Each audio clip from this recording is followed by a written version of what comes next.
we're not going to hurt the Iranian government. System of al-Faqih. So working to correct the Iranians is going to be as hard as working with the Negro. Yeah.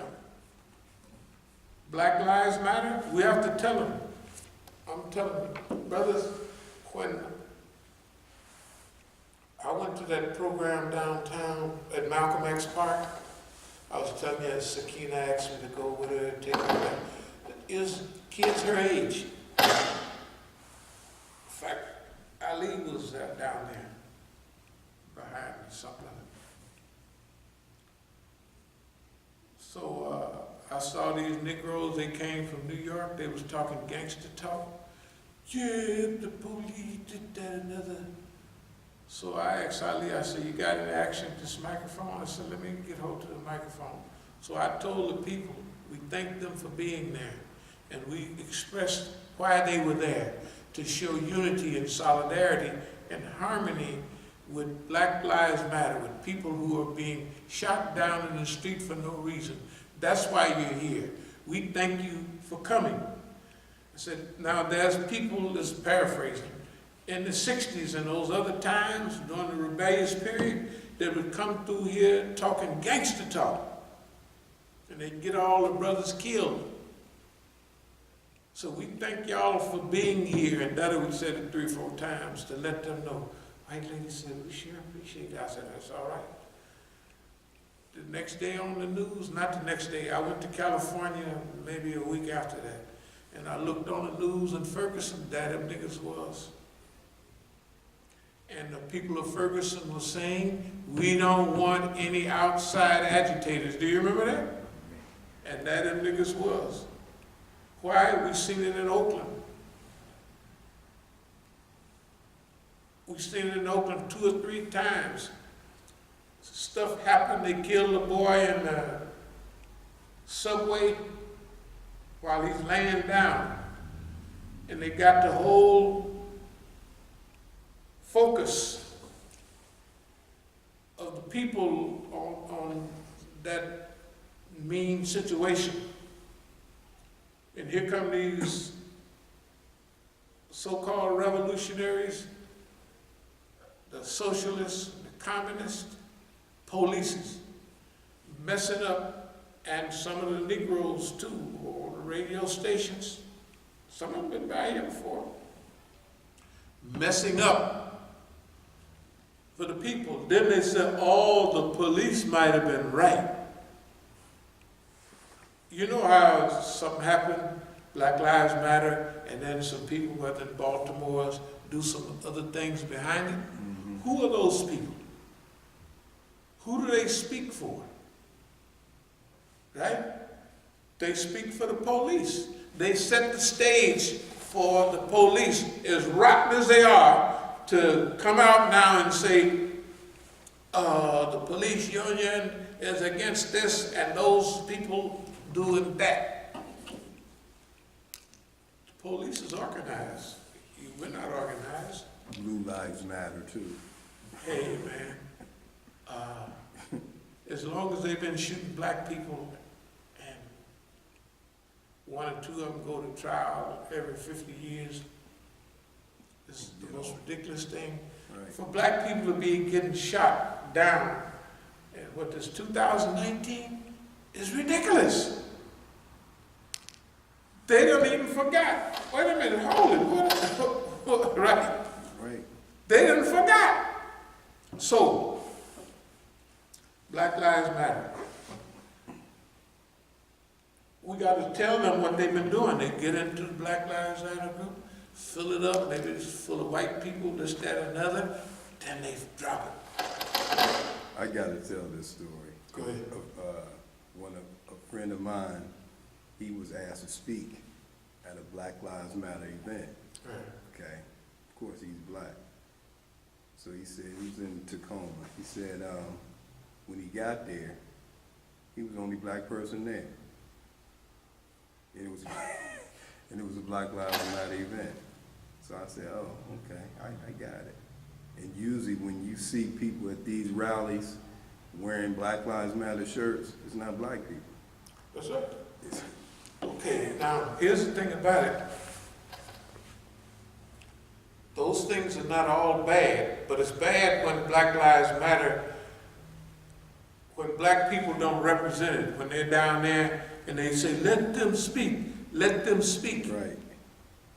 And in some cases, not as much as the white folks, 'cause, I got a feeling half of the crew where I went down was black and half was white. They were mostly young kids. Mm-hmm.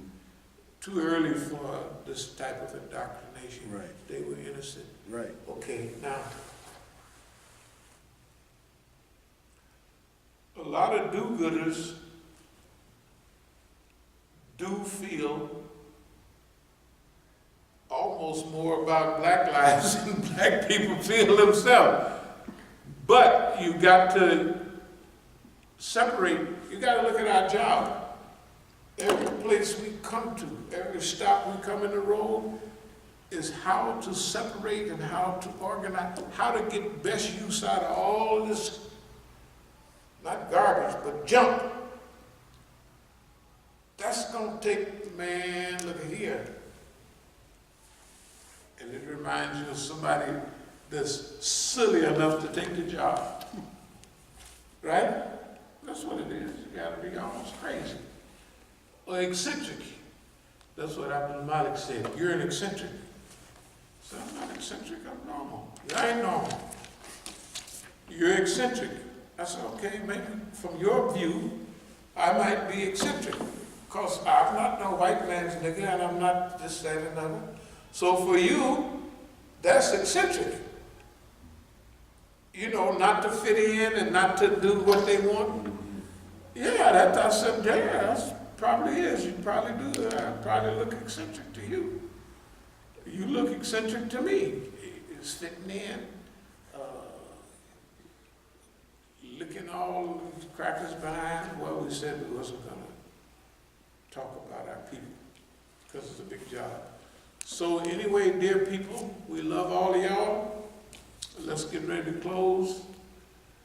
This is the biggest story of longevity and endurance and stickability. We'll hit Bank of America first out there, and we'll do the 3 big cases, maybe 4. One at a time or 2 at a time.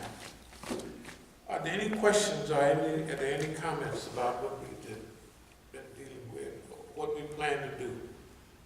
We plan to, like we say, permission for YouTube and all them other tubes that go with it, you know, websites and all of that stuff. Facebook, anything that gets this message out. If we get it on a few websites where they have, where they share with 1,000 or 10,000 people, we're on the road. That's the whole idea, is to push that agenda. Then, as I said, congressional investigation. That's what we're pushing for. Yeah, it's like congressional investigation. If we don't, we're gonna make plenty of noise. So yeah, starting next week, we'll be spending more time. We'll spend a few times during the week to go to different Masjid with the flyers, but a lot of our time, we'll try to work out a schedule. We'll be going downtown, we'll be going to CNN, and we'll be going all the places. And just standing out there talking crazy. You know, yeah, that's what we're gonna do. We got the best story in the world. Why you not, you gotta investigate, talking about investigating them other white folks, you gotta investigate the FBI, investigate the CIA. We want a congressional hearing. Just like the church committee. Yeah, that's what we want. And we got enough stuff for that. The stuff that didn't happen to us in our community. We got tons of stuff we're just gonna deal with the stuff that has actually happened, not what we suspect. We won't, maybe on the first go around, we'll only deal with about 20% of the stuff. We'll keep another 20% in reserve, 20% after that, and make 60, and we'll just keep it in reserve. And the last 40 will be what we suspect, what that means, what it needs to. But our first stuff, this is what's to happen. The second time, this is what's to happen, stage 2. Yeah, that's the way we're gonna deal with it, inshallah. And all of the other stuff was a build-up for this. So are there any questions, any comments? Okay, thank you very much. Aqulu qawli hadha wa astaghfirullah li wa lakum. Okay.